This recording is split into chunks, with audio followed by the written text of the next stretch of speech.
Hello, everybody. My name is Margherita Angelucci. I'm a research fellow at Action Lab at Monash University, and I represent an interdisciplinary group of researchers and research engineers from HCI and Translation Studies.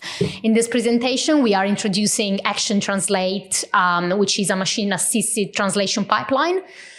We develop it to support volunteer translators in providing accurate and meaningful translation without prior formal training. We will talk through the design of the system, focusing on a large-scale, real-world volunteer translation activity we supported for bilingual university students, and what it can tell us about supporting volunteer translators. First, let me set the scene with some basic information about how the translation sector works. Roughly, there are two broad modes of translation: professional and volunteer. And volunteer translators emerge to translate content that otherwise would not have been translated.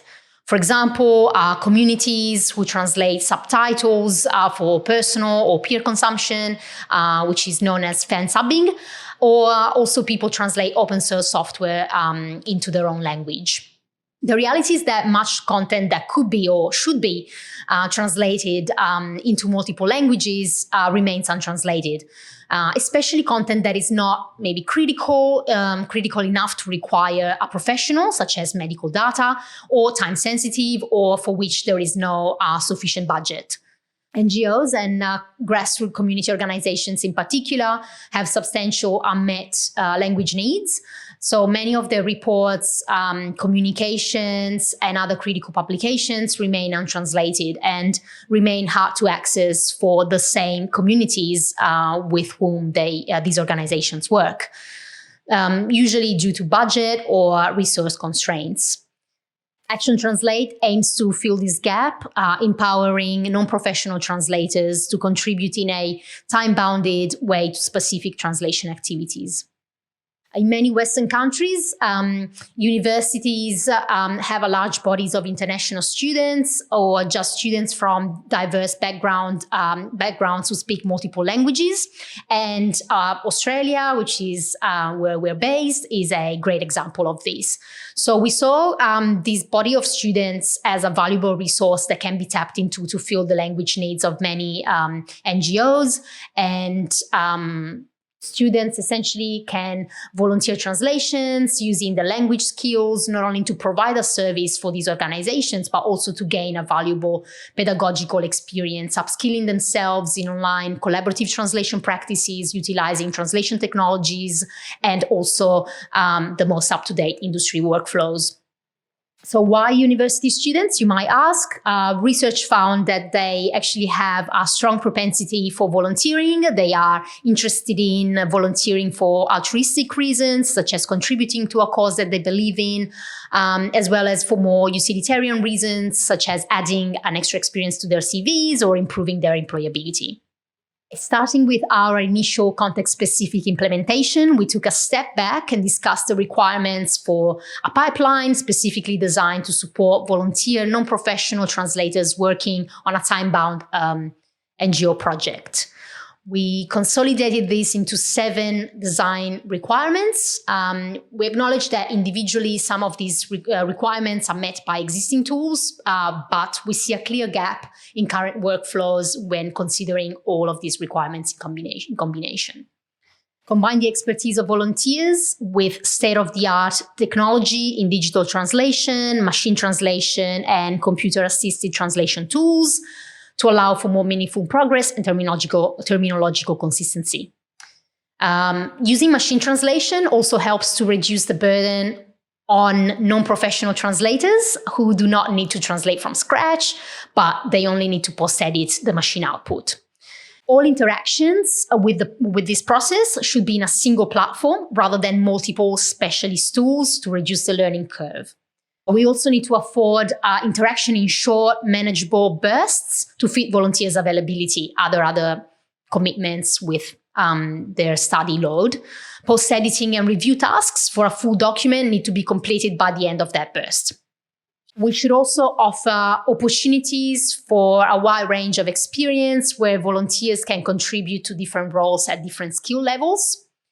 It's also important to support the collaborative translation of content that is not confidential or high risk, so that it's suitable for volunteers with no previous translation experience. The platform needs to allow for teamwork and interdisciplinary collaboration through collaborative features such as a chat, shared glossaries, and the possibility of leaving comments, while fostering a sense of community and individual identity as a translator.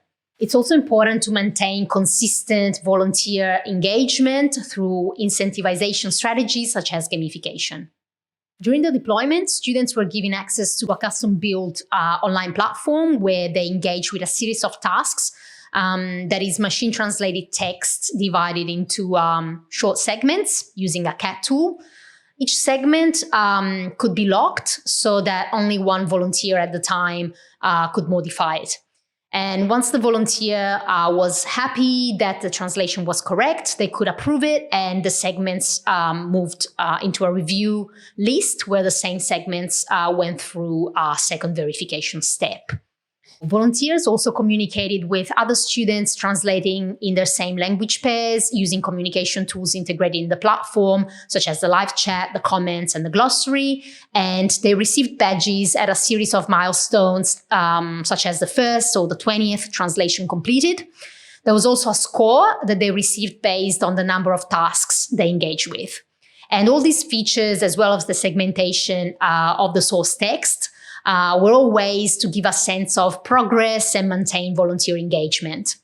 We tested this system in July 2022 in a university-wide round of the Action Translate program, where around 120 students from 10 different faculties, both undergraduate and postgraduate, translated from English into 16 different languages, 19 publicly available written documents published by the Antarctic Treaty Secretariat. So what we learned from this was the importance of moving towards a volunteer-centered design that gives agency and choice to the volunteers over the source content. If we involve student volunteers in all the phases of the process, including content selection, preparation via the CAT tools, liaising with partner NGOs, this means that we provide a meaningful, authentic learning experience for the students, and also we reach a more sustainable workflow that requires fewer staff resources. We also learned that it's key to assign students to specific roles within teams and make team structure more visible in order to increase accountability and support meaningful volunteer engagement in this way. Thirdly, it's important to design for heterogeneity through community. So unless we put in place very strict recruitment criteria, volunteer team compositions are bound to be heterogeneous and to have different compositions and patterns of behavior.